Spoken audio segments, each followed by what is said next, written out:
waxaa markale dib u furman doono Champions League UEFA Champions League ayaa furman doono iyo qodobadii ugu dambeeyay ee ciyaaraha waxyaabaha laga yiri iyo warbixin ku saabsan kooxda Arsenal PSG Real Madrid Bayern Munich iyo kooxaha ay la ciyaari doonto Arsenal ayaan fiirin doonaa aan falanqeyn doonaa bismillaahir rahmaanir rahiim assalaamu calaykum waraxmatullaahi wabarakaatuh asxaabtaan jeclahay meel walba dunida joogtiin soo dhawaada ciyaaraha maanta TV walaalkiin maxamed daacad fadlan waxaan ka codsanayaa hadii muuqaalkan aad channelka cusub tahay like noo saar subscribe noo saaro waana ku maasan tahay aan ku bilaabo warkeena xiisaha badan warbixin waxaan eegi doonaa kooxaha ay Arsenal ku aadi karto sida PSG Real Madrid Bayern Munich iyo kooxaha kale ayaan eegi doonaa kadib markii ay soo baxeen Champions League markii saddexaad oo xiriir ah kooxda Arsenal ayaa indhaha ayaa guud ahaan ku jeeda tartanka ugu weyn ee Yurub xil ciyaareedkan cusub Arsenal ayaa gaartay semi-final Champions League ee 2024 iyo 2025 markii ugu horeysay muddo 16 sano ah laakiin waxay ka baxday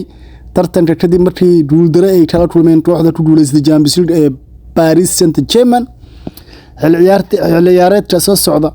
waxaa jiri doona 6 kooxood oo ka socda Premier League ka qaybgalaya Champions League Liverpool Manchester City Arsenal Chelsea Tottenham Hotspur iyo Newcastle ayaa ka soo wada biiri doona wareegga horyaalka ee Champions League waxaa jiri doona 5 kooxood oo ka socda Spain oo ku jiri doonaan 36 kooxood ee ugu dambeeyay iyadoo ay Real Madrid Barcelona Atletico Madrid Atlantic Club iyo Villarreal ay matali doonaan La Liga Talyaaniga iyo Germany ayaa min leh 4 kooxood iyadoo Napoli Inter Milan Atalanta iyo Juventus ay ka socdaan wadanka Talyaaniga halka ay soo kale Bayern Munich Bayer Leverkusen in Frankfurt iyo Borussia Dortmund ay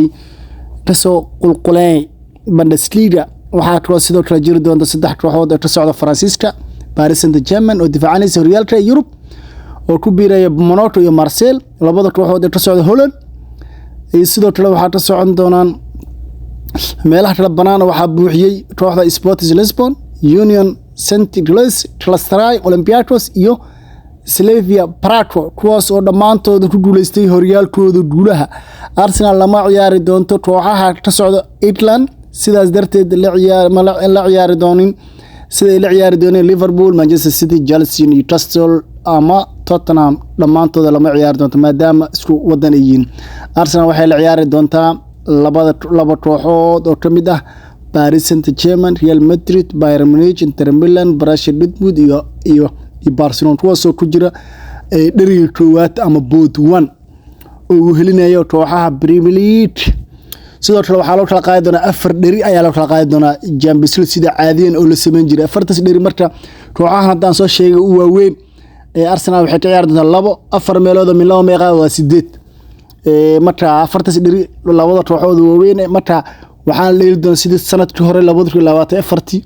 iyo 2025 sidii loo dheelay ayaa loo dheelay doona 8 kooxood koox walba dheelaysa 8 kooxoodna 4 kulan waa home 4 kulan away ayaa noqonaysa marka marti iyo minan ayaa kala noqon doonta sidoo kale waxaan eegi doonaa warbixin ku saabsan Champions League waxyaabihii hadda aan rabo inaad idin sheego waxa walba aad ugu baahan tahay inaad isku ogaato isku aadka horyaalka ee Champions League sida horyaal camal ay hadda laga dhigay caawaduna furmaya caawado khamiis ah ayaa isku aadin doonaa 1 saac bar oo haweenimo ee Geeska Afrika